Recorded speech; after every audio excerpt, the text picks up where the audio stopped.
आज देखेंगे तिर्यक प्रक्षेप पर आधारित कुछ न्यूमेरिकल क्वेश्चंस। तो हमें पहले ये तीनों चीज़ें याद होनी चाहिए कि उड्डयन काल का सूत्र है 2u sin थीटा बाई जी। उड्डयन काल को हम t से रिप्रेजेंट करते हैं, इसका फार्मूला है 2u sin theta by g. r है क्षैतिज परास। क्षैतिज परास मीन्स क्षैतिज में प्रक्षेप द्वारा तय की गई अधिकतम दूरी क्षैतिज परास कहलाती है, या तय की गई दूरी क्षैतिज परास कहलाती है। इसका सूत्र है u square sine 2 theta by g. और अधिकतम ऊंचाई किस पर देखेंगे, ऊर्ध्वाधर अधिकतम ऊंचाई कितनी होगी, u square sign square theta by 2g। इन तीनों को याद कर लेना है। तो फर्स्ट क्वेश्चन है हमारे पास, राइफल से छोड़ी गई एक गोली द्वारा प्राप्य अधिकतम ऊंचाई 25 मीटर तथा क्षैतिज परास 200 मीटर है, गोली का प्रक्षेप्य कोण ज्ञात कीजिए। तो क्या क्या दिया, अधिकतम ऊंचाई दी गई, क्षैतिज परास दिया गया है, और गोली का प्रक्षेप्य कोण ज्ञात करना कि हमने उसे किस कोण से फेंका। तो राइफल से छोड़ी गई एक गोली है ना, इसको ऐसे बना लेते हैं डायग्राम पहले। अधिकतम ऊंचाई कितनी है, तो ऐसे गई है ना। अधिकतम ऊंचाई कहाँ पे होगी, यहाँ पे। अधिकतम ऊंचाई h इक्वल कितनी है, 25 मीटर है। h इक्वल है 25 मीटर तथा क्षैतिज परास इसको बोलते हैं हम r, है ना। ये कितना है, 200 मीटर।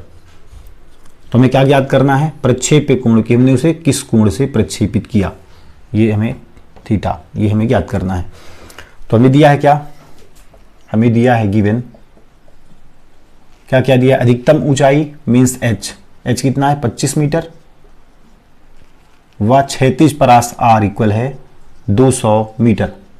तो इन दोनों का फार्मूला रख लो पहले, h का फार्मूला, r का फार्मूला, h का फार्मूला। r कितना है, u square sine 2 theta by g. r equal है u square sine 2 theta by g. और जहाँ पे g का मान भी हमें दिया है, अच्छा g का मान नहीं दिया है, ठीक है। r इक्वल इतना हो गया, और h का सूत्र कितना है, h का है 2u, h का है u square sign square theta by 2g। ये फार्मूला हमें दिया है, ठीक। अब इसमें हम देखें तो h बाई आर करें, हमें ये करना पड़ेगा h बाई आर, क्योंकि साइन स्क्वायर में से साइन 2 थीटा का भाग लगाएंगे तो हमें टेन थीटा मिल जाएगा। इसका हम भाग लगाते हैं तो h इक्वल है u square sign square theta by 2g, और डिवाइड बाई आर हम ना लिख के इसको मल्टीप्लाई में भी लिख सकते हैं, लेकिन इसको पलटना पड़ेगा, इसको लिखना पड़ेगा g by you square sine 2 theta. बात समझ आई ना। इसको अगर भाग में लिखते भागें g by 2 you square, g by you square sine 2 theta, पलट के आता तो हर अंश में तथा अंश हर में कन्वर्ट हो जाता, ठीक है। अब यहाँ से u स्क्वायर कैंसिल हो जाएगा, g से g कैंसिल हो जाएगा, sine square theta by 2 sine 2 theta क्या हो जाएगा, 2 sine theta cos theta. 2 sine theta means इसको साथ मल्टीप्लाई में रखेंगे, नहीं तो 22 बन जाएगा। साइन से साइन एक साइन से एक साइन कैंसिल हो जाएगा, बचेगा ऊपर क्या, साइन थीटा, और नीचे बचा 4, 2 2 जा 4 cos theta. h by R equal, है ना। तो h बाई आर इक्वल अब कितना लिख सकते हैं, h बाई आर इक्वल हो गया साइन बाई कॉस 10, मतलब 10 थीटा बाई 4। 4 को इधर ले जाओ, 4 को इधर ले जाओ तो क्या हो जाएगा, 4h by R equal 10 theta हो जाएगा ना। तो 10 थीटा कितना है, 10 थीटा निकालना है, 4h by R equal 10 theta. अब मान रख दो सभी का, h का मान रख दो, r का मान रख दो। तो h का मान कितना है, h का मान है 25, r का मान है 200, r का मान 200 इक्वल 10 थीटा। 25 से कट जाएगा, 25 8 200 और 4 दूना 8, कितना आया 1/2 इक्वल 10 थीटा। या लिख सकते हैं हम 10 थीटा इक्वल 1/2, तब थीटा इक्वल हो जाएगा tan इनवर्स 1/2। tan इनवर्स 1/2 को हम लिख सकते हैं क्या, थीटा इक्वल tan इनवर्स 1/2 को 0.5000, ठीक, ये वैल्यू आएगी इसकी। और इसको जब हम रेडियन में बदलना चाहें कोण को, चूंकि रेडियन में बदलना है तो इसको रेडियन में बदलने पर आएगा इसका मान 26 डिग्री 36 आर्क, है ना। ऐसे इसको हमें हल करना है। बात समझ आई? तो फर्स्ट न्यूमेरिकल क्वेश्चन है, राइफल से छोड़ी गई एक गोली द्वारा अधिकतम ऊंचाई दी गई, 36 परास दिया गया है, गोली का प्रक्षेप्य कोण हमें ज्ञात करना है।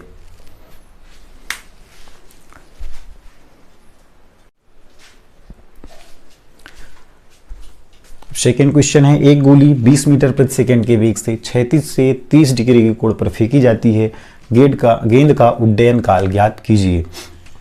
36 से फेंकी जाती है मीन्स तिर्यक प्रक्षेप्य है। 36 से फेंकी जाती है कितने पे? 30 डिग्री के कोण पे। इसको हमने फेंका 30 डिग्री का कोण बनाते हुए, तो वस्तु ऐसे यहाँ पे जा गिरी। ठीक, फेंकी जाती है कितने के वेग से? 20 मीटर प्रति सेकंड के वेग से। प्रारंभिक वेग कितना है इसका? 20 मीटर प्रति सेकंड। तो उड्डयन काल ज्ञात करना है हमें, टी ज्ञात करना है, जहां पे जी का मान भी दिया है 10 मीटर पर सेकंड स्क्वायर। तो हमें दिया है क्या क्या दिया है? यू, प्रारंभिक वेग कितना दिया है? 20 मीटर प्रति सेकंड, और थीटा दिया है 30 डिग्री। 30 डिग्री कोण पर फेंकी जाती है। तो गेंद का उड्डयन काल ज्ञात करना है, तो टी इक्वल कितना है? 2u, फार्मूला रख देंगे साइन थीटा बाई जी। मान रखते जाओ, 2 इंटू यू की वैल्यू 20 इंटू साइन 30 बाई जी का मान कितना है? 10।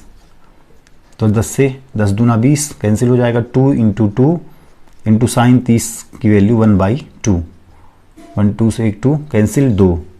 तो क्या निकल गया? उड्डयन काल 2 सेकेंड, है ना। उड्डयन काल कितना हो जाएगा इसका? 2 सेकेंड।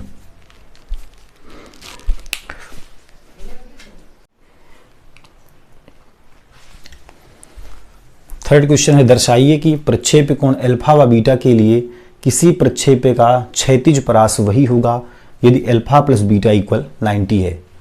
अल्फा प्लस बीटा 90 दिया है, तो चाहे हम अल्फा कोण पर फेंकें चाहे बीटा कोण पर किसी प्रक्षेप्य को प्रक्षेपित करें या फेंकें, तो क्षैतिज परास वही होगा, ये हमें दिखाना है। तो हमें दिया है क्या? गिवन है alpha plus beta equal 90, alpha plus beta equal 90। तो हम अल्फा इक्वल क्या लिख सकते हैं? अल्फा इक्वल लिख सकते हैं 90 माइनस बीटा, लिख सकते हैं ना।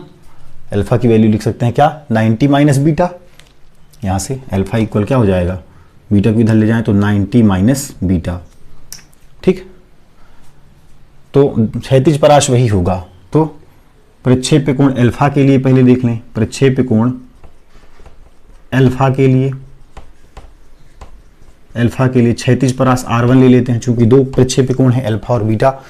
R1 क्षैतिज परास क्या है? u square sine 2 theta by g, u square sine 2 theta by g, u square sine 2 theta की वैल्यू क्या है? 90 माइनस बीटा बाई जी।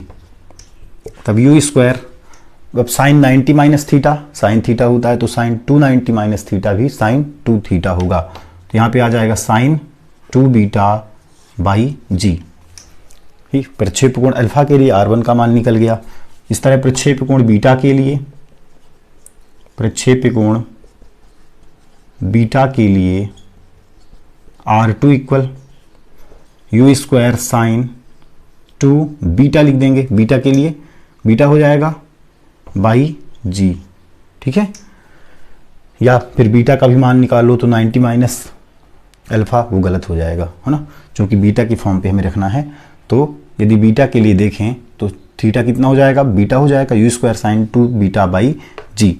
तो हमें क्या दिख रहा है? R1 इक्वल R2, है ना। तो मतलब हम कोण को, मतलब हम प्रक्षेप को चाहे थीटा पर फेंकें चाहे 90 माइनस थीटा पर फेंकें, क्षैतिज परास सेम होता है। क्षैतिज परास वही रहता है, परिवर्तित नहीं होता।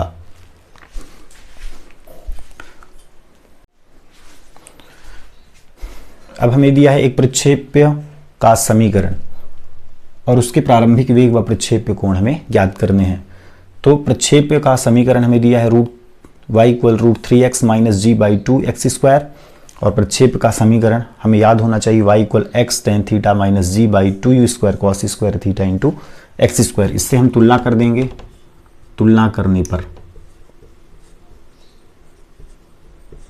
तुलना करने पर देखें तो क्या दिख रहा है हमें, x का गुणांक √3 है, यहाँ x का गुणांक क्या है tan थीटा, तो क्या लिख सकते हैं tan theta equal, tan theta के प्लेस पे यहाँ क्या है √3, मतलब थीटा इक्वल क्या हो जाएगा tan थीटा इक्वल √3 का मान कहाँ पे होता है tan 60 पे, tan 60 का मान √3, तो थीटा इक्वल कितना हो जाएगा 60 डिग्री। ठीक है, प्रक्षेप कोण हमें ज्ञात हो गया 60 डिग्री। अब हमें प्रारंभिक वेग ज्ञात करना है, तो इसके लिए यहाँ पे x² का गुणांक g/2 है, यहाँ x² का गुणांक g/2 u² cos square theta है, तो दोनों के गुणांकों की तुलना कर लें तो इधर x का गुणांक g/2 u² cos square theta इधर है g/2, तो ये g से g कैंसिल, ये 2 से 2 कैंसिल, इसको डायरेक्ट ऊपर रख सकते हैं u² cos square theta equal 1। ठीक है, ये ऊपर चला जाएगा, इधर तो 1 ही बचा है, तो u² cos 60 थीटा की वैल्यू क्या रखेंगे 60 cos स्क्वायर 60 इक्वल 1, u की वैल्यू हमें ज्ञात करनी है, तो u² इंटू cos 60 का मान, cos 60 की वैल्यू cos 60 कितना हो जाएगा cos 60 1/2 का स्क्वायर इक्वल 1। ठीक, तो u² इक्वल इसको क्या लिख सकते हैं, या फिर u² इंटू 1/4 इक्वल 1, तो u² इक्वल इधर गुड़े में इधर 1/4 इधर गया तो 4, तब u इक्वल √4, तो u की वैल्यू 2 मीटर प्रति सेकेंड। ठीक है, ये वैल्यू निकल जाएगी, cos 60 का मान 1/2 होता है। ठीक है, तो 4 न्यूमेरिकल क्वेश्चन हमने किए, अब हम आगे देखेंगे गति के नियम, है ना। Thank you.